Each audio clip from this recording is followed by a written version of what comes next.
हैदराबाद के 8वें और आखिरी निजाम नवाब मीर बरकत अली खान वालाशन मुकर्रम जहां बहादुर का निधन हो गया है। इस दुखद खबर को सुनने के बाद उनके तमाम चाहने वाले भी दुखी हो गए हैं। बताया जा रहा है मुकर्रम जहां बहादुर पिछले लगभग 10 सालों से तुर्की में ही रह रहे थे। उनकी आखिरी इच्छा हमेशा यही रही कि जब भी कभी उनकी मौत हो तो उन्हें हैदराबाद में ही सुपुर्दे खाक किया जाए। इच्छा के मुताबिक ऐसा ही हुआ। 17 जनवरी को निजाम को हैदराबाद लाया गया। निजाम के बेटे ने उन्हें सुपुर्दे खाक कर दिया। जानकारी के मुताबिक नवाब मीर बरकत अली खान वालाशन मुकर्रम जहां बहादुर का निधन 14 जनवरी की रात 10:30 बजे हुआ। वो 89 साल के थे।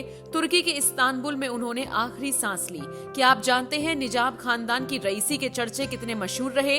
अगर नहीं तो चलिए आज हम आपको बताते हैं। कितना रईस रहा निजाम खानदान। 1947 में जब देश आजाद हुआ उस वक्त निजाम को धरती पर सबसे अमीर माना जाता था। इस पूरी धरती पर उस वक्त इतना पैसा, इतनी शोहरत, हीरे जवाहरात, चांदी के आभूषण किसी के पास नहीं थे।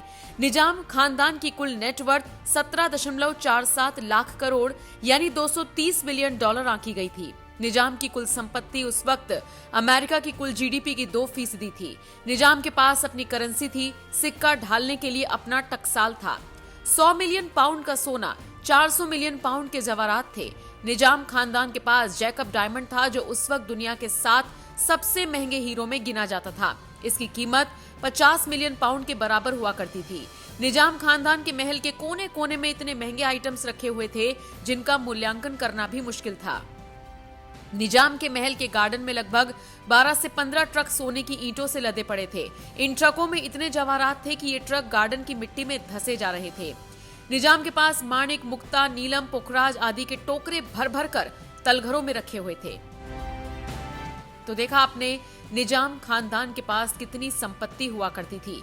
अब जब 8वें और आखिरी निजाम का निधन हो गया तो अब वो अपने पीछे कितनी संपत्ति छोड़ गए हैं, इसको लेकर कोई एग्जैक्ट डेटा नहीं है। हालांकि कुछ रिपोर्ट्स बताती हैं कि निजाम खानदान के आखिरी वारिस मुकर्रम जहां इस्तांबुल में एक फ्लैट में रहने को मजबूर थे। खानदान की कुछ संपत्ति सरकार ने ले ली थी और उनके पास बहुत कुछ नहीं था। परिवार पिछले काफी वक्त से गुमनामी की जिंदगी जीने को मजबूर हो रहा था। हालांकि जब से मुकर्रम जहां बहादुर के निधन की खबर सामने आई है, उनके चाहने वाले इस वक्त दुख मना रहे हैं। इसके साथ साथ उनके परिवार में भी दुख का माहौल देखा जा रहा है। एक वक्त था जब पूरा निजाम खानदान पूरी धरती पर सबसे अमीर हुआ करता था और आज यही परिवार गुमनामी की जिंदगी जीने को मजबूर है। आपका इस पूरी खबर पर क्या कुछ कहना है? कमेंट करके अपनी राय जरूर दें।